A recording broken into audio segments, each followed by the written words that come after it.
Hello, my dear students. How are you all? I hope you all are fine and safe at your home. Myself, Kavita Gandhi, Science Mistress, Government Senior Secondary School, Pargonagar Boys ਤੋਂ ਬੇਟਾ ਜੀ ਅੱਜ ਮੈਂ ਤੁਹਾਨੂੰ NTSC ਦੇ paper ਦੀ ਤਿਆਰੀ ਲਈ ਜੋ ਚੈਪਟਰ ਪੜਾਉਂਗੀ ਉਹ ਹੈ ਚੈਪਟਰ ਨੰਬਰ 15 ਸਾਡਾ ਵਾਤਾਵਰਣ ਯਾਨੀ ਕਿ ਆਰ ਇਨਵਾਇਰਨਮੈਂਟ। ਤੁਸੀਂ ਜਾਣਦੇ ਹੋ ਬੇਟਾ ਇਨਵਾਇਰਨਮੈਂਟ ਯਾਨੀ ਕਿ ਵਾਤਾਵਰਣ ਮੀਨਸ ਸਾਡਾ ਆਲਾ ਦੁਆਲਾ, ਜਿਹਦੇ ਵਿੱਚ ਅਸੀਂ ਦੇਖ ਰਹੇ ਹਾਂ ਕਿ ਉਹ ਕੋਈ ਖੇਤਰ ਹੈ ਜਿੱਥੇ ਸਾਰੀਆਂ ਫਿਜ਼ੀਕਲ ਕੈਮੀਕਲ ਜਾਂ ਬਾਇਓਲੋਜੀਕਲ ਸਥਿਤੀਆਂ ਨੇ, ਸਭ ਚੀਜ਼ਾਂ ਜਿਸ ਜਗ੍ਹਾ 'ਤੇ ਮੌਜੂਦ ਨੇ ਜਿਨ੍ਹਾਂ ਵਿੱਚ ਕੋਈ ਜੀਵ ਯਾਨੀ ਕਿ ਕੋਈ ਲਿਵਿੰਗ ਬੀਇੰਗ ਰਹਿੰਦਾ ਹੈ, ਉਸ ਨੂੰ ਅਸੀਂ ਕੀ ਕਹਿ ਰਹੇ ਹਾਂ? ਵਾਤਾਵਰਣ। ਕਲੀਅਰ ਬੇਟਾ? ਹੁਣ ਇਸ ਚੈਪਟਰ ਦੇ ਅੰਦਰ ਜੋ ਮੇਨ ਪਹਿਲਾ ਪੁਆਇੰਟ ਅਸੀਂ ਡਿਸਕਸ ਕਰਨ ਜਾ ਰਹੇ ਹਾਂ ਬੇਟਾ, ਉਹ ਹੈ ਕਿ ਕੀ ਹੁੰਦਾ ਜਦੋਂ ਅਸੀਂ ਆਪਣੇ ਵਾਧੂ ਪਦਾਰਥ ਵਾਤਾਵਰਣ ਵਿੱਚ ਸੁੱਟ ਦਿੰਦੇ ਹਾਂ, ਵਾਤਾਵਰਣ ਵਿੱਚ ਪਾ ਦਿੰਦੇ ਹਾਂ। ਬੇਟਾ ਤੁਹਾਨੂੰ ਪਤਾ ਹੈ ਜਿਹੜੀ ਸਾਡੀ ਪੋਪੂਲੇਸ਼ਨ ਹੈ ਉਹ ਇੱਕ ਅਲਾਰਮਿੰਗ ਰੇਟ 'ਤੇ ਇਨਕਰੀਜ਼ ਕਰਦੀ ਪਈ ਹੈ। ਇੰਨੀ ਅਰਬਨਾਈਜੇਸ਼ਨ ਹੋ ਰਹੀ ਹੈ, ਇੰਨੀ ਮਾਡਰਨਾਈਜੇਸ਼ਨ ਹੋ ਰਹੀ ਹੈ, ਜਿਹਦੇ ਕਰਕੇ ਸਾਡੀਆਂ ਜਿਹੜੀਆਂ ਦੈਨਿਕ ਗਤੀਵਿਧੀਆਂ ਨੇ ਉਹਨਾਂ ਵਿੱਚ ਅਸੀਂ ਬਹੁਤ ਸਾਰਾ ਕੂੜਾ ਪ੍ਰੋਡਿਊਸ ਕਰ ਰਹੇ ਹਾਂ।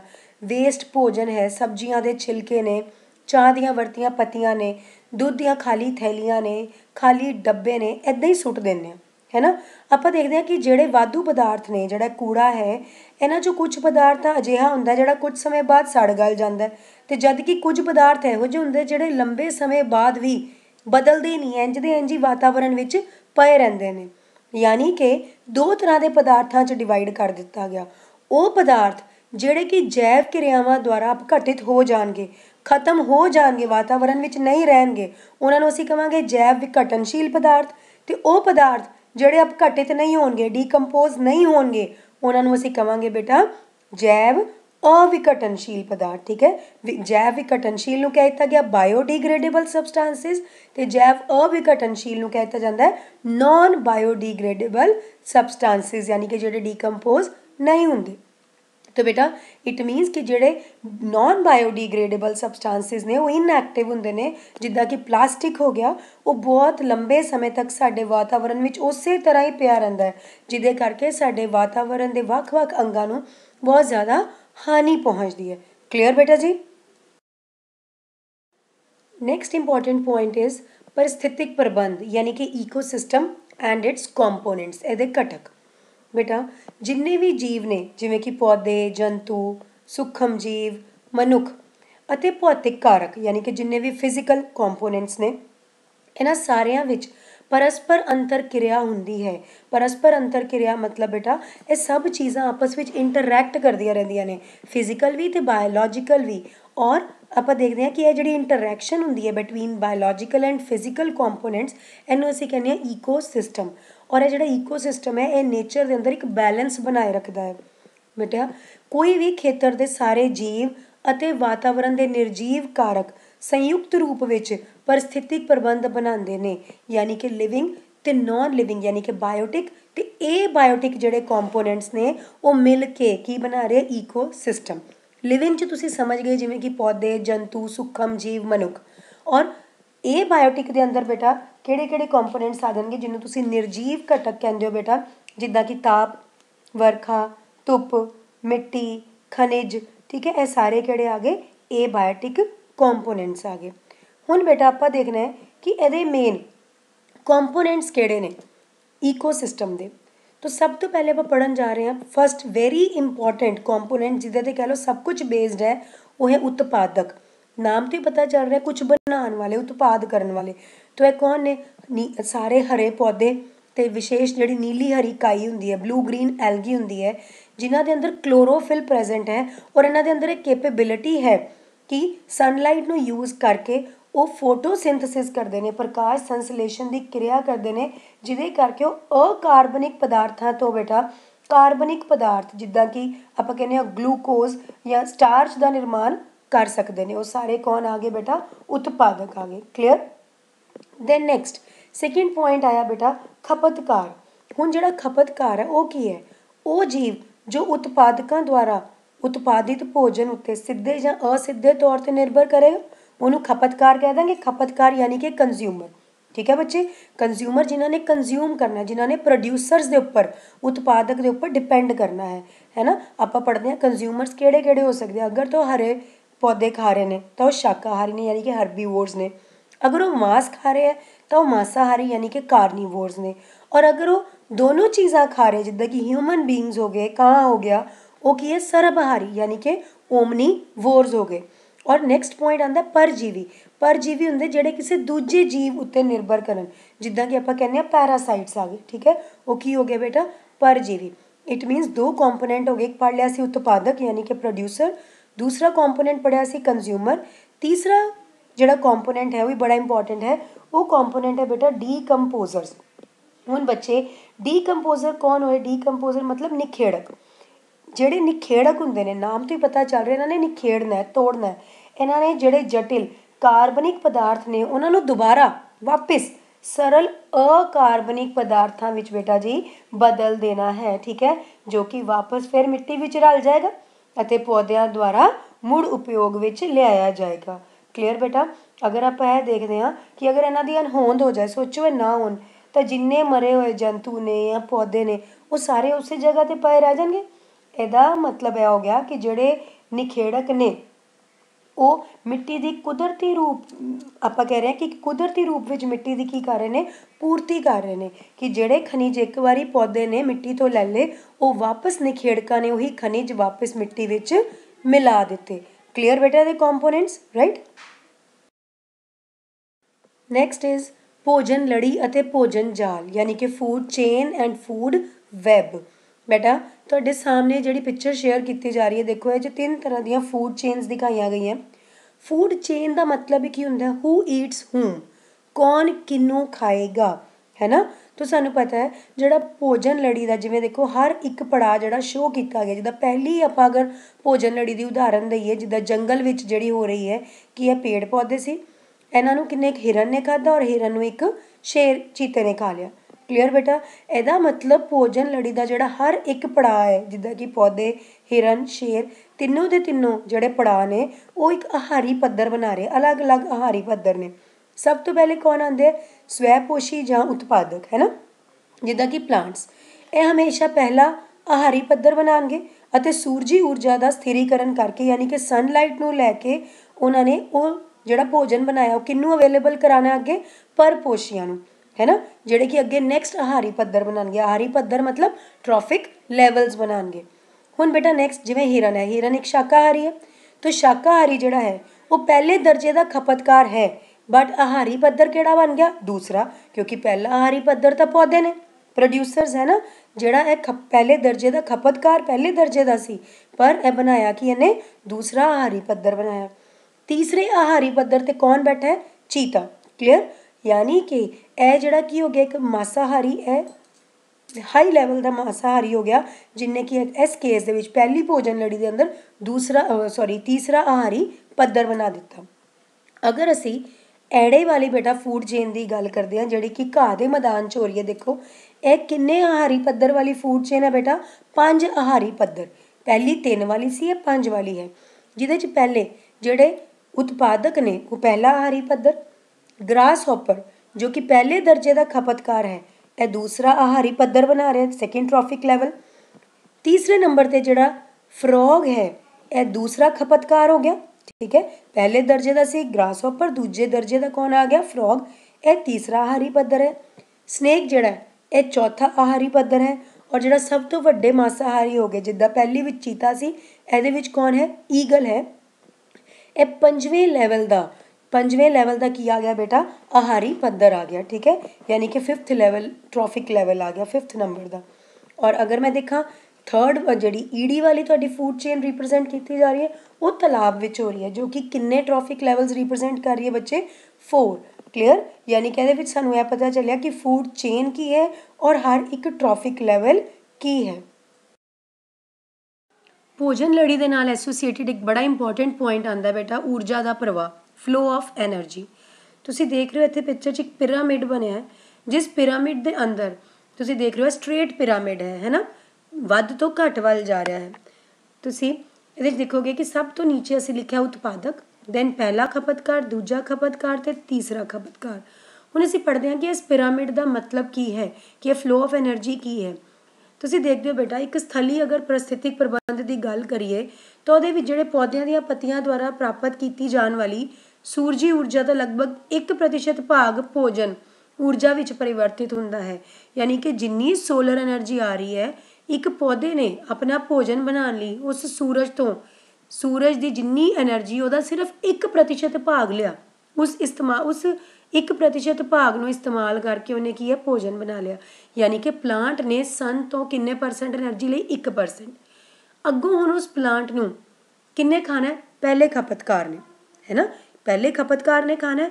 ਜਦੋਂ ਹਰੇ ਪੌਦੇ ਪਹਿਲੇ ਖਪਤਕਾਰ ਦੁਆਰਾ ਬੇਟਾ ਖਾਦੇ ਜਾਣਗੇ ਤਾਂ ਊਰਜਾ ਦੀ ਬਹੁਤ ਵੱਡੀ ਜਿਹੜੀ ਮਾਤਰਾ ਹੁੰਦੀ ਹੈ ਨਾ, ਯਾਨੀ ਕਿ ਜੋ ਪਲਾਂਟਸ ਤੋਂ ਉਹਨਾਂ ਨੂੰ એનર્ਜੀ ਮਿਲ ਰਹੀ ਹੈ ਪਹਿਲੇ ਖਪਤਕਾਰਾਂ ਨੂੰ, ਉਹ ਬਹੁਤ ਵੱਡੀ ਮਾਤਰਾ ਕੀ ਹੈ, ਆਪਾਂ ਦੇਖ ਰਹੇ ਹਾਂ ਤਾਪ ਦੇ ਰੂਪ ਵਿੱਚ ਵਾਤਾਵਰਣ ਵਿੱਚ ਚਲੀ ਜਾਏਗੀ, ਜਾਂ ਕੁਝ ਮਾਤਰਾ ਦਾ ਉਪਯੋਗ ਆਪਾਂ ਕਹਿੰਦੇ ਹਾਂ ਪਾਚਨ ਕਿਰਿਆ ਕਰਨ 'ਚ, ਕਈ ਜੀਵ ਕਿਰਿਆਵਾਂ ਕਰਨ 'ਚ, ਵਾਧਾ ਕਰਨ ਵਿੱਚ, ਜਨਨ ਕਰਨ ਵਿੱਚ ਯੂਜ਼ ਹੋ ਜਾਏਗੀ ਇੰਨੀ એનર્ਜੀ। ਔਰ ਖਾਦੇ ਗਏ ਭੋਜਨ ਦੀ ਮਾਤਰਾ ਦਾ ਲਗਭਗ ਕੇਵਲ 10% ਹੀ ਜੀਵ ਪੁੰਜ ਵਿੱਚ ਬਦਲਦਾ ਹੈ ਤੇ ਅਗਲੇ ਪੱਧਰ ਦੇ ਖਪਤਕਾਰ ਨੂੰ ਉਪਲਬਧ ਹੁੰਦਾ ਹੈ। ਸਮਝ ਗਏ? ਯਾਨੀ ਕਿ ਅਗਰ ਇੱਕ ਪਲਾਂਟ ਦੇ ਵਿੱਚ 100 ਜੂਲ એનર્ਜੀ ਹੈ, ਠੀਕ ਹੈ, ਤਾਂ ਜਿਹੜਾ ਪਹਿਲਾ ਖਪਤਕਾਰ ਹੈ उस पहले खपतकार ਨੂੰ उस 100 ਦਾ केवल 10% ही ऊर्जा मिलेगी, यानी कि केवल कितनी? 10 जूल। तो पहले खपतकार को कितनी? 10 जूल ऊर्जा मिली। हुण पहले खपतकार ਨੂੰ कौन खा रहा है? दूसरा खपतकार। तो दूसरे खपतकार ਨੂੰ भी सेम वही चीज़, ਉਹਨੇ भी कितनी सारी ਜਿਹੜੀ ऊर्जा है वो ਵੱਡੀ ਮਾਤਰਾ ਵਿੱਚ ਕਈ ਕਿਰਿਆਵਾਂ ਕਰਨ 'ਚ ਵੇਸਟ ਹੋ ਜਾਏਗੀ, ठीक है। ਉਹਨੂੰ भी केवल 10% मिलना है, यानी कि 10 ਦਾ 10% कितना हो गया? 1 जूल। यानी कि दूसरे खपतकार ਨੂੰ ਕਿੰਨੀ ਊਰਜਾ ਮਿਲੀ? केवल 1 जूल। ਤੇ ਜੇ ਮੈਂ ਤੀਜੇ ਖਪਤਕਾਰ ਦੀ ਗੱਲ ਕਰਾਂ ਤਾਂ ਉਹਨੂੰ ਕਿੰਨੀ ਊਰਜਾ ਮਿਲੀ? केवल 0.1 ਜੂਲ। ਇਹਦਾ ਮਤਲਬ ਬੜਾ ਇੰਪੋਰਟੈਂਟ ਅਸੀਂ ਇੱਕ ਲਾਅ ਪੜ੍ਹਿਆ, 10% ਲਾਅ। ਲਿੰਡਮੈਨ ਨਾਮ ਦੇ ਇੱਕ ਸਾਇੰਟਿਸਟ ਸੀਗੇ, ਵਿਗਿਆਨੀ ਸੀ, ਜਿਨ੍ਹਾਂ ਨੇ 10% ਲਾਅ ਦਿੱਤਾ ਸੀ ਕਿ ਇੱਕ ਆਹਾਰੀ ਪੱਧਰ ਤੋਂ ਜਦੋਂ ਊਰਜਾ ਦਾ ਪ੍ਰਵਾਹ ਦੂਸਰੇ ਆਹਾਰੀ ਪੱਧਰ ਵਿੱਚ ਹੁੰਦਾ ਹੈ ਤਾਂ ਕੇਵਲ 10% ਹੀ ਅੱਗੇ ਜਾ ਪਾਉਂਦਾ ਹੈ। ਕਲੀਅਰ ਬੇਟਾ? ਇਟ ਮੀਨਸ ਆਪਾਂ ਕਹਿ ਰਹੇ ਹਾਂ ਕਿ ਜਿਹੜੇ ਹੁਣ ਅਗਲੇ ਆਹਾਰੀ ਪੱਧਰ 'ਚ ਊਰਜਾ ਦੀ ਮਾਤਰਾ ਘਟਦੀ ਜਾ ਰਹੀ ਹੈ, ਇਸ ਕਰਕੇ ਇਹਨੂੰ ਇੱਕ ਪਿਰਾਮਿਡ ਸ਼ੇਪ ਵਿੱਚ ਬਣਾਇਆ ਗਿਆ ਕਿ ਉੱਪਰੋਂ ਪੁਆਇੰਟਡ ਹੁੰਦੀ ਜਾ ਰਹੀ ਹੈ, ਮਾਤਰਾ ਘਟਦੀ ਜਾ ਰਹੀ ਹੈ। ਇਸ ਕਰਕੇ ਬੇਟਾ ਜਿਹੜੀ ਇੱਕ ਭੋਜਨ ਲੜੀ ਹੁੰਦੀ ਹੈ ਉਹ ਜ਼ਿਆਦਾ ਤੋਂ ਜ਼ਿਆਦਾ 3 ਜਾਂ 4 ਪੜਾਵਾਂ ਦੀ ਹੁੰਦੀ ਹੈ, ਕਿਉਂਕਿ ਦੇਖੋ ਊਰਜਾ ਕਿੰਨੀ ਘਟ ਗਈ ਹੈ ਨਾ। ਤਾਂ ਉਪਯੋਗੀ ਊਰਜਾ ਦੀ ਮਾਤਰਾ ਇੰਨੀ ਜ਼ਿਆਦਾ ਘੱਟ ਹੋ ਗਈ ਹੈ, ਜਿਹਦੇ ਕਰਕੇ ਅਸੀਂ ਕਹਾਂਗੇ ਕਿ ਆਮ ਤੌਰ 'ਤੇ ਜਿਹੜੇ ਦੇਖੋ ਹੇਠਲੀ ਜਿਹੜੇ ਆਹਾਰੀ ਪੱਧਰ ਸੀ ਉੱਥੇ ਜੀਵਾਂ ਦੀ ਸੰਖਿਆ ਬਹੁਤ ਜ਼ਿਆਦਾ ਸੀ, ਇਸ ਲਈ ਆਪਾਂ ਕਹਾਂਗੇ ਉਤਪਾਦਾਂ ਦੀ ਸੰਖਿਆ ਸਭ ਤੋਂ ਵੱਧ ਹੈ, ਠੀਕ ਹੈ। ਹੁਣ ਹਮੇਸ਼ਾ ਇੱਕ ਫੂਡ ਚੇਨ ਜਿਹੜੀ ਉਹਦਾ ਐਂਡ ਡੀਕੰਪੋਜ਼ਰ 'ਤੇ ਹੋਣਾ, ਨਿਖੇੜਕਾਂ 'ਤੇ ਹੋਣਾ। ਜਿਵੇਂ ਕਿ ਨਿਖੇੜਕ ਅਸੀਂ ਪੜ੍ਹ ਚੁੱਕੇ ਹਾਂ, ਉੱਲੀ ਅਤੇ ਬੈਕਟੀਰੀਆ, 2 ਨਿਖੇੜਕ ਨੇ, ਇਹਨਾਂ ਨੇ ਐਂਡ 'ਤੇ ਸਭ ਖਤਮ ਕਰ ਦੇਣਾ। ਤੁਸੀਂ ਇਹ ਦੇਖਿਆ ਕਿ ਜਿਹੜੇ ਖਣਿਜ ਸੀ ਉਹਨਾਂ ਦਾ ਪ੍ਰਵਾਹ ਤਾਂ ਇੱਕ ਸਾਈਕਲਿਕ ਰੂਪ 'ਚ ਸੀ ਕਿ ਮਿੱਟੀ ਤੋਂ ਸ਼ੁਰੂ ਹੋਇਆ, ਮਿੱਟੀ 'ਚ ਹੀ ਮਿਲ ਗਿਆ। ਲੇਕਿਨ ਊਰਜਾ ਦਾ ਪ੍ਰਵਾਹ ਕੀ ਹੈ? ਸਟ੍ਰੇਟ, ਸਿੱਧਾ, ਯੂਨੀਡਾਇਰੈਕਸ਼ਨਲ, ਇੱਕ ਦਿਸ਼ਾ ਵਿੱਚ। ਇਹ ਵਾਪਸ ਮੁੜ ਕੇ ਸੂਰਜ ਤੱਕ ਨਹੀਂ ਪਹੁੰਚੇਗੀ। ਕਲੀਅਰ ਬੇਟਾ? ਔਰ ਅਗਰ ਆਪਾਂ ਗੱਲ ਕਰੀਏ ਭੋਜਨ ਜਾਲ ਦੀ ਤਾਂ ਅਸੀਂ ਇਹ ਕਹਾਂਗੇ ਕਿ ਭੋਜਨ ਲੜੀ ਨਾਲੋਂ ਭੋਜਨ ਜਾਲ ਜਿਹੜਾ ਉਹ ਵਧੇਰੇ ਕਾਰਗਰ ਹੈ ਸਾਡੇ ਨੇਚਰ ਦੇ ਅੰਦਰ, ਕਿਉਂਕਿ ਦੇਖੋ ਭੋਜਨ ਜਾਲ ਹੋਵੇ ਤਾਂ ਇੱਕ ਆਪਸ਼ਨ ਮਿਲ ਜਾਂਦੀ ਹੈ ਖਾਣ ਦੀ, ਹੈ ਨਾ, ਕਿ ਇੱਕ ਜਿਹੜਾ ਜੀਵ ਹੈ ਉਹਦੇ ਕੋਲੋਂ 4-5 ਤਰ੍ਹਾਂ ਦੀ ਆਪਸ਼ਨ ਆ ਜਾਂਦੀ ਹੈ ਕਿ ਉਹ ਕਿਹੜੀ ਚੀਜ਼ ਖਾ ਸਕਦਾ ਹੈ। ਕਲੀਅਰ ਬੇਟਾ? ਤਾਂ ਇਸ ਕਰਕੇ ਆਪਾਂ ਕਹਾਂਗੇ ਕਿ ਭੁੱਖਮਰੀ ਦੇ ਚਾਂਸਿਸ ਵੀ ਘੱਟ ਹੋ ਜਾਣਗੇ। ਕਲੀਅਰ ਬੱਚੇ? ਨੈਕਸਟ ਇਜ਼ ਬੇਟਾ ਓਜ਼ੋਨ ਪਰਤ ਅਤੇ ਇਹ ਕਿਵੇਂ ਨਸ਼ਟ ਹੋ ਰਹੀ ਹੈ, ਰਾਈਟ। ਤੁਹਾਨੂੰ ਪਤਾ ਓਜ਼ੋਨ ਕੀ ਹੈ ਬੇਟਾ? ਆਕਸੀਜਨ ਦੇ 3 ਪਰਮਾਣੂ ਆਪਸ ਦੇ ਵਿੱਚ ਮਿਲ ਕੇ ਓਜ਼ੋਨ ਦੇ ਅਣੂ ਬਣਾਉਂਦੇ ਨੇ। ਓਜ਼ੋਨ ਦਾ ਫਾਰਮੂਲਾ ਕੀ ਹੈ? O3। ਔਰ ਇਹ ਇੱਕ ਜ਼ਹਿਰ ਹੈ ਨਾ। ਓਜ਼ੋਨ ਜਿਹੜੀ ਹੈ ਵਾਯੂਮੰਡਲ ਦੇ ਉੱਪਰਲੇ ਪੱਧਰ 'ਤੇ ਮੌਜੂਦ ਹੈ, ਪੂਰੀ ਇੱਕ ਲੇਅਰ ਬਣੀ ਹੋਈ ਹੈ ਸਾਡੇ ਸਟ੍ਰੈਟੋਸਫੇਅਰ ਦੇ ਅੰਦਰ, ਹੈ ਨਾ। ਇੱਕ ਛਤਰੀ ਦੇ ਵਾਂਗ ਉਹਨੇ ਅਰਥ ਨੂੰ ਢੱਕਿਆ ਹੋਇਆ। ਇਹਦਾ ਕੰਮ ਕੀ ਹੈ ਬੇਟਾ? ਜਿਹੜੀ ਸੂਰਜ ਤੋਂ ਆਉਣ ਵਾਲੀਆਂ ਬਹੁਤ ਹਾਨੀਕਾਰਕ ਪਰਾਬੈਂਗਨੀ ਕਿਰਨਾਂ ਨੇ, ਜਿਹੜੀਆਂ UV ਰੇਜ਼ ਨੇ, ਅਲਟਰਾ ਵਾਇਲਟ ਰੇਜ਼ ਨੇ, ਆਪਾਂ ਦੇਖਦੇ ਹਾਂ ਕਿ ਉਹਨਾਂ ਨੂੰ ਐਂਟਰ ਨਹੀਂ ਕਰਨ ਦਿੰਦੀ। ਇਟ ਮੀਨਸ ਵਾਯੂਮੰਡਲ ਦੇ ਉੱਪਰਲੇ ਪੱਧਰ ਉੱਤੇ ਪਰਾਬੈਂਗਨੀ ਵਿਕਿਰਨਾਂ ਦੇ ਪ੍ਰਭਾਵ ਨਾਲ ਆਕਸੀਜਨ ਅਣੂਆਂ ਤੋਂ ਓਜ਼ੋਨ ਬਣਦੀ ਹੈ। ਬਣੀ ਕਿੱਦਾਂ ਸੀ? ਅਲਟਰਾ ਵਾਇਲਟ ਰੇਜ਼ ਨੇ ਹੀ ਆਕਸੀਜਨ ਦੇ ਮੋਲੀਕਿਊਲਸ ਨੂੰ, ਯਾਨੀ ਕਿ O2 ਮੋਲੀਕਿਊਲਸ ਨੂੰ ਤੋੜਿਆ। ਕਿਹਦੇ ਅੰਦਰ? ਆਕਸੀਜਨ ਐਟਮਸ ਦੇ ਅੰਦਰ, ਠੀਕ ਹੈ। ਉਹ ਇੱਕ ਜਿਹੜਾ ਨੇਸੈਂਟ ਆਕਸੀਜਨ ਐਟਮ ਬਣਿਆ ਉਹ ਕਿਹਦੇ ਨਾਲ ਰਿਐਕਟ ਕੀਤਾ? ਆਕਸੀਜਨ ਦੇ ਮੋਲੀਕਿਊਲ ਦੇ ਨਾਲ, ਠੀਕ ਹੈ। ਜਿਹੜੀ ਸੁਤੰਤਰ ਆਕਸੀਜਨ ਦੇ ਪਰਮਾਣੂ ਬਣੇ, ਦੇਖੋ ਲਿਖਿਆ ਹੈ ਕਿ ਉੱਚ ਊਰਜਾ ਵਾਲੀਆਂ ਪਰਾਬੈਂਗਨੀ ਵਿਕਿਰਨਾਂ ਆਕਸੀਜਨ ਅਣੂ ਦਾ ਵਿਘਟਨ ਕਰਕੇ ਸੁਤੰਤਰ ਆਕਸੀਜਨ ਪਰਮਾਣੂ ਬਣਾਉਂਦੀਆਂ ਨੇ, ਯਾਨੀ ਕਿ ਆਕਸੀਜਨ ਦੇ ਮੋਲੀਕਿਊਲ O2 ਨੂੰ UV ਰੇਜ਼ ਨੇ ਤੋੜਿਆ, ਕਿਹਦੇ ਵਿੱਚ ਦੋ O ਦੇ ਪਰਮਾਣੂ ਬਣ ਗਏ, ਦੋ ਪਰਮਾਣੂ ਬਣ ਗਏ O ਦੇ ਆਕਸੀਜਨ ਦੇ ਸੁਤੰਤਰ। ਹੁਣ ਇਹ ਜਿਹੜਾ ਸੁਤੰਤਰ ਪਰਮਾਣੂ ਸੀ ਇਹ ਆਕਸੀਜਨ ਦੇ ਅਣੂਆਂ ਨਾਲ ਜੁੜਿਆ, ਯਾਨੀ ਕਿ O+O2 ਹੋਇਆ ਤੇ ਕੀ ਚੀਜ਼ ਬਣ ਗਈ ਬੇਟਾ, O3 ਬਣ ਗਈ, ਜਿਹਨੂੰ ਅਸੀਂ ਕੀ ਕਹਿੰਦੇ ਆ, ਓਜ਼ੋਨ ਕਹਿ ਦਿੰਦੇ ਹਾਂ। ਕਲੀਅਰ ਬੇਟਾ। ਹੁਣ ਇਹਦੇ ਵਿੱਚ ਆਪਾਂ ਇਹ ਦੇਖਦੇ ਹਾਂ ਕਿ ਜਿਹੜੀ ਓਜ਼ੋਨ ਪਰਤ ਹੈ ਉਹ ਅਲਟਰਾਵਾਇਲਟ ਰੇਜ਼ ਜਿਹੜੀਆਂ ਕਿ ਸੂਰਜ ਤੋਂ ਆ ਰਹੀਆਂ ਨੇ ਉਹਨਾਂ ਤੋਂ ਸਾਨੂੰ ਪ੍ਰੋਟੈਕਟ ਕਰ ਰਹੀ, ਕਿਉਂਕਿ ਜੇਕਰ ਅਲਟਰਾਵਾਇਲਟ ਰੇਜ਼ ਧਰਤੀ 'ਤੇ ਆ ਜਾਣ ਤਾਂ ਇਹ ਸਾਡੇ ਅੰਦਰ ਸਕਿਨ ਕੈਂਸਰ ਯਾਨੀ ਕਿ ਚਮੜੀ ਦਾ ਕੈਂਸਰ ਕਰ ਦੇਗੀ, ਜਾਂ ਅਸੀਂ ਕਹਿੰਦੇ ਹਾਂ ਬਲਾਈਂਡਨੈਸ, ਅੱਖਾਂ ਦਾ ਅੰਨਾਪਨ। ਕਲੀਅਰ ਬੇਟਾ। ਹੁਣ 1980 ਵਿੱਚ ਬਚੇ ਵਾਯੂਮੰਡਲ ਵਿੱਚ ਓਜ਼ੋਨ ਦੀ ਮਾਤਰਾ ਵਿੱਚ ਤੇਜ਼ੀ ਨਾਲ ਕਮੀ ਹੋਣ ਲੱਗੀ। ਮਨੁੱਖ ਵੱਲੋਂ ਜਿਹੜੇ ਆਪਾਂ ਕਹਿੰਦੇ ਹਾਂ ਕਿ ਜਿਹੜਾ ਸਿੰਥੈਟਿਕ ਸੰਸ਼ਲਿਸ਼ਟ ਜਿਹੜੇ ਅਸੀਂ ਬਣਾ ਰਹੇ ਸੀ ਕਲੋਰੋਫਲੋਰੋਕਾਰਬਨ CFC ਹੈ ਨਾ, ਇਹਨੂੰ ਮੇਨ ਕਾਰਨ ਬਣਿਆ ਗਿਆ ਓਜ਼ੋਨ ਨੂੰ ਖਤਮ ਕਰਨ ਦਾ, ਯਾਨੀ ਕਿ ਇਹਨੂੰ ODS ਕਿਹਾ ਜਾਂਦਾ ਹੈ, ਓਜ਼ੋਨ ਡਿਪਲੀਟਿੰਗ ਸਬਸਟੈਂਸਿਸ 'ਚ ਆਇਆ ਕੌਣ, CFC, ਜੋ ਕਿ ਓਜ਼ੋਨ ਨੂੰ ਖਤਮ ਕਰ ਰਿਹਾ ਸੀ। ਬੇਟਾ ਯੂਜ਼ ਕਿਹਦੇ 'ਚ ਕੀਤਾ ਜਾਂਦਾ ਸੀ, ਇਹਦਾ ਇਸਤੇਮਾਲ ਰੈਫਰੀਜਰੇਟਰਸ ਦੇ ਅੰਦਰ ਜਾਂ ਜਿਹੜੇ ਅੱਗ ਬੁਝਾਊ ਯੰਤਰ ਹੁੰਦੇ ਸੀ ਉਹਨਾਂ ਦੇ ਅੰਦਰ ਕੀਤਾ ਜਾਂਦਾ ਸੀ। ਤਾਂ ਫਾਈਨਲੀ 1987 ਵਿੱਚ ਸੰਯੁਕਤ ਰਾਸ਼ਟਰ ਵਾਤਾਵਰਣ ਜਿਹੜਾ ਪ੍ਰੋਗਰਾਮ ਸ਼ੁਰੂ ਹੋਇਆ UNEP ਜਿਹਨੂੰ ਕਿਹਾ ਜਾਂਦਾ ਹੈ, ਉਹਦੇ ਵਿੱਚ ਸਰਬਸੰਮਤੀ ਨਾਲ ਇਹ ਦੱਸਿਆ ਗਿਆ ਕਿ ਜਿਹੜਾ ਕਲੋਰੋਫਲੋਰੋਕਾਰਬਨ ਦੇ ਉਤਪਾਦਨ ਦਾ ਪੱਧਰ 1986 ਦੇ ਪੱਧਰ ਬਰਾਬਰ ਹੀ ਸੀਮਿਤ ਰੱਖਣ ਦਾ ਮਤਾ ਪਾਸ ਕੀਤਾ ਗਿਆ ਕਿ ਜਿੰਨਾ ਪਹਿਲੇ ਕਰ ਰਹੇ ਸੀ ਓਨਾ ਹੀ ਕਰੋ। ਹੌਲੀ ਹੌਲੀ ਕੀ ਹੁੰਦਾ ਗਿਆ, ਇਸ ਚੀਜ਼ ਨੂੰ ਘਟਾਉਂਦੇ ਚਲੇ ਗਏ, ਜਿਹਦੇ ਕਰਕੇ CFC ਤੇ ਅੱਜ ਦੀ ਘੜੀ ਵਿੱਚ ਆਪਾਂ ਕਹਿੰਦੇ ਹਾਂ ਜਿਹੜੀ ਕਿ ਸਾਡੀ ਓਜ਼ੋਨ ਦੇ ਅਣੂਆਂ ਨੂੰ ਨਸ਼ਟ ਕਰ ਰਹੀ ਸੀ ਬਿਲਕੁਲ ਬੈਨ ਕਰ ਦਿੱਤਾ ਗਿਆ, ਜਿਹਦੀ ਜਗ੍ਹਾ ਹੋਰ ਤਰ੍ਹਾਂ ਦੇ ਅਸੀਂ ਕਹਿੰਦੇ ਹਾਂ ਹਾਈਡਰੋਕਾਰਬਨਸ ਅੱਜ ਦੀ ਘੜੀ ਵਿੱਚ ਇਸਤੇਮਾਲ ਕੀਤੇ ਜਾਂਦੇ ਹੈ। ਬੇਟਾ ਹੁਣ ਇਹ ਤਾਂ ਹੋਈ ਓਜ਼ੋਨ ਦੀ ਗੱਲ ਹੈ ਨਾ, ਕਿ ਓਜ਼ੋਨ ਦਾ ਕੀ ਫਾਇਦਾ ਹੈ, ਇਹ ਕੀ ਕਰ ਰਹੀ ਹੈ ਸਾਡੇ ਸਟ੍ਰੈਟੋਸਫੇਅਰ ਦੇ ਅੰਦਰ। ਇੱਕ ਪੁਆਇੰਟ ਮੈਂ ਡਿਸਕਸ ਕਰਨਾ ਚਾਹੂੰਗੀ ਜੈਵਿਕ ਵਧਾਓ ਦਾ, ਬਾਇਓਲੋਜੀਕਲ ਮੈਗਨੀਫਿਕੇਸ਼ਨ ਦਾ, ਓਜ਼ੋਨ ਦੇ ਨਾਲ ਰਿਲੇਟਡ ਨਹੀਂ ਹੈ ਪਰ ਇਹਦੇ ਵਿੱਚ ਬੜਾ ਇੰਪੋਰਟੈਂਟ ਪੁਆਇੰਟ ਆਉਂਦਾ ਜੈਵਿਕ ਵਧਾਓ, ਜਿਹਨੂੰ ਬਾਇਓਲੋਜੀਕਲ ਮੈਗਨੀਫਿਕੇਸ਼ਨ ਕਹਿੰਦੇ ਆ। ਬੇਟਾ ਵਧਾਓ ਤੋਂ ਹੀ ਪਤਾ ਲੱਗ ਰਿਹਾ ਕੁਝ ਵੱਧ ਰਹੀ ਹੈ, ਚੀਜ਼ ਇਨਕਰੀਜ਼ ਹੋ ਰਹੀ ਹੈ।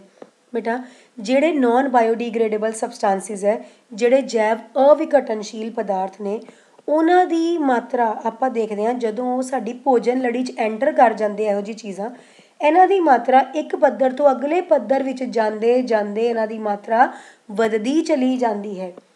ਕਿਉਂ ਵੱਧ ਰਹੀ ਹੈ? ਫੋਰ ਐਗਜ਼ਾਮਪਲ ਮੈਂ ਕਹਾਂ ਫਸਲ ਲੱਗੀ ਸੀ, ਫਸਲ ਦੇ ਵਿੱਚ ਕੋਈ ਕੀਟ ਲੱਗ ਗਏ ਹੈ ਨਾ, ਕੋਈ ਪੈਸਟ ਗਰੋ ਕਰ ਗਏ, ਉੱਥੇ ਹੁਣ ਜਿਹੜੇ ਪੈਸਟ ਲੱਗੇ ਨੇ ਉਹਨਾਂ ਨੂੰ ਮਾਰਨ ਲਈ ਉੱਥੇ ਪੈਸਟੀਸਾਈਡ ਦਾ ਛਿੜਕਾਅ ਕੀਤਾ ਗਿਆ, ਕੀਟਨਾਸ਼ਕ ਦਾ ਛਿੜਕਾਅ, ਜਾਂ ਪੌਦੇ ਦੀ ਪੈਦਾਵਾਰ ਨੂੰ ਵਧਾਉਣ ਲਈ ਫਰਟੀਲਾਈਜ਼ਰਸ ਦਾ ਯੂਜ਼ ਕੀਤਾ ਗਿਆ। ਤੁਸੀਂ ਜਾਣਦੇ ਹੋ ਇਹ ਦੋਨੋਂ ਚੀਜ਼ਾਂ ਕੀ ਨੇ, ਜੈਵ ਅਵਿਘਟਨਸ਼ੀਲ ਪਦਾਰਥ ਨੇ, ਹੈ ਨਾ।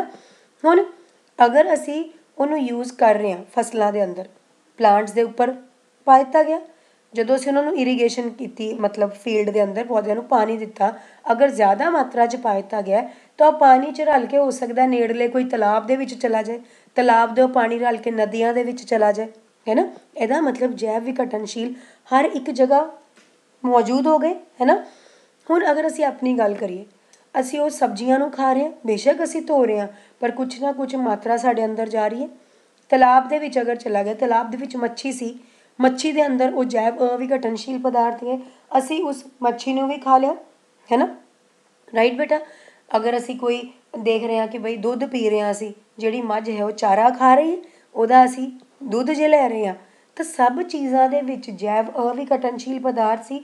ਔਰ ਤੁਸੀਂ ਜਾਣਦੇ ਹੋ ਕਿ ਜਿਹੜਾ ਭੋਜਨ ਲੜੀ ਦੇ ਵਿੱਚ ਮਨੁੱਖ ਸਿਖਰ ਸਥਾਨ 'ਤੇ ਹੈ, ਇਸ ਲਈ ਸਾਡੇ ਸਰੀਰ ਵਿੱਚ ਇਹ ਰਸਾਇਣ ਸਭ ਤੋਂ ਵੱਧ ਮਾਤਰਾ ਵਿੱਚ ਜਮ੍ਹਾਂ ਹੋ ਜਾਂਦੇ ਨੇ, ਠੀਕ ਹੈ। ਯਾਨੀ ਕਿ ਇੱਕ ਲੈਵਲ ਤੋਂ ਅਗਲੇ ਲੈਵਲ ਵਿੱਚ ਆਉਂਦੇ ਆਉਂਦੇ ਇਹਨਾਂ ਦੀ ਮਾਤਰਾ ਵੱਧਦੀ ਚਲੀ ਗਈ, ਜਿਸ ਨੂੰ ਅਸੀਂ ਕੀ ਕਹਾਂਗੇ ਬੇਟਾ ਜੀ, ਜੈਵਿਕ ਵਧਾਓ, ਬਾਇਓਲੋਜੀਕਲ ਮੈਗਨੀਫਿਕੇਸ਼ਨ।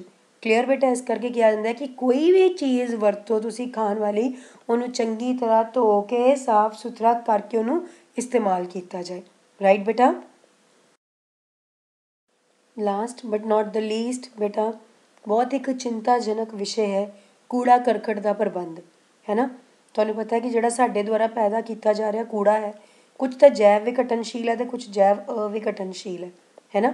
ਇਸ ਕਰਕੇ ਆਪਾਂ ਕਹਿੰਦੇ ਹਾਂ ਕਿ ਜਿਹੜਾ ਪੈਦਾ ਕੂੜੇ ਦਾ ਨਿਪਟਾਰਾ ਇੱਕ ਗੰਭੀਰ ਵਾਤਾਵਰਣੀ ਸਮੱਸਿਆ ਹੈ। ਬੇਟਾ ਜਦੋਂ ਅਸੀਂ ਕਿਧਰੇ ਆਪਣੇ ਆਸ-ਪਾਸ ਦੇਖਦੇ ਹਾਂ, ਚਾਰੇ ਪਾਸੇ ਆਪਣੇ ਦੇਖੋ ਤੁਹਾਨੂੰ ਕੂੜੇ ਕਰਕਟ ਦੇ ਕਈ ਢੇਰ ਦਿਖਾਈ ਦਿੰਦੇ ਨੇ, ਹੈ ਨਾ। ਅਸੀਂ ਕਿਧਰੇ ਘੁੰਮਣ ਚੱਲ ਜਾਈਏ, ਉੱਥੇ ਵੀ ਕੂੜਿਆਂ ਦੇ ਢੇਰ ਹੁੰਦੇ ਆ। ਤਾਂ ਸਾਨੂੰ ਇਹਦੀ ਮੈਨੇਜਮੈਂਟ ਲਈ ਕੁਝ ਪੁਆਇੰਟ ਸੋਚਣੇ ਚਾਹੀਦੇ ਆ।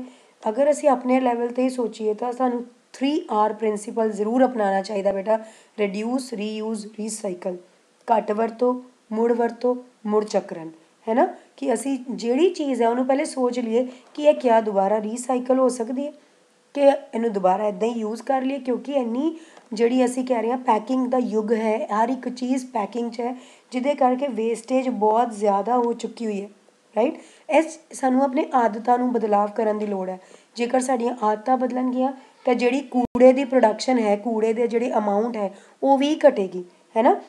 ਜਿੱਦਾਂ ਕਿ ਆਪਾਂ ਐਗਜ਼ਾਮਪਲ ਪੜ੍ਹਦੇ ਹਾਂ ਕਿ ਪਹਿਲੇ ਡਿਸਪੋਜ਼ੇਬਲ ਜਿਹੜੇ ਕੱਪਸ ਹੁੰਦੇ ਸੀ, ਪਲਾਸਟਿਕ ਕੱਪ ਹੁੰਦੇ ਸੀ, ਹੈ ਨਾ, ਉਹਨਾਂ ਦਾ ਰੂਪ ਹੁਣ ਕਿੰਨੇ ਅੱਜ ਕੱਲ੍ਹ ਲੋਕ ਜ਼ਿਆਦਾ ਅਵੇਅਰ ਹੋ ਰਹੇ ਨੇ। ਕੁਝ ਪੇਪਰ ਕੱਪਸ ਆ ਰਹੇ ਜਾਂ ਕੁੱਲੜ ਬਣ ਰਹੇ ਨੇ, ਹੈ ਨਾ, ਮਿੱਟੀ ਦੇ। ਤਾਂ ਇਟ ਮੀਨਸ ਇੱਦਾਂ ਦੀਆਂ ਚੀਜ਼ਾਂ ਵੱਲ ਅਸੀਂ ਸਵਿਚ ਔਨ ਕਰੀਏ ਕਿ ਜਿਹੜੇ ਸਾਡੇ ਇਨਵਾਇਰਮੈਂਟ ਨੂੰ ਹਾਰਮ ਨਾ ਪਹੁੰਚਾਉਣ, ਠੀਕ ਹੈ ਬੇਟਾ। ਜਾਂ ਫਿਰ ਅਸੀਂ ਕਹਿੰਦੇ ਹਾਂ ਇਨਸੀਨਰੇਟਰਸ ਹੁੰਦੇ ਨੇ, ਭੱਠੀਆਂ ਹੁੰਦੀਆਂ ਬਹੁਤ ਵੱਡੀਆਂ ਵੱਡੀਆਂ, ਉਹਨਾਂ ਦੇ ਅੰਦਰ ਉਹਨਾਂ ਨੂੰ ਡਿਸਪੋਜ਼ ਕੀਤਾ ਜਾਂਦਾ। ਉੱਪਰ ਕੀ ਕਰਦੇ ਨੇ, ਚਿਮਨੀਜ਼ ਦੇ ਅੰਦਰ ਕੁਝ ਇੱਦਾਂ ਦੇ ਲਗਾ ਦਿੱਤਾ ਜਾਂਦਾ ਸਿਸਟਮ, ਜਿਹਦੇ ਨਾਲ ਕਿ ਜਿੰਨੇ ਹਾਰਮਫੁਲ ਪ੍ਰੋਡਕਟਸ ਹੁੰਦੇ ਨੇ ਉਹ ਐਬਜ਼ੋਰਬ ਹੋ ਜਾਂਦੇ ਨੇ, ਸਿਰਫ ਕੇਵਲ ਜੋ ਸਾਫ਼ ਧੂੰਆਂ ਹੈ ਉਹੀ ਬਾਹਰ ਜਾਂਦਾ ਹੈ।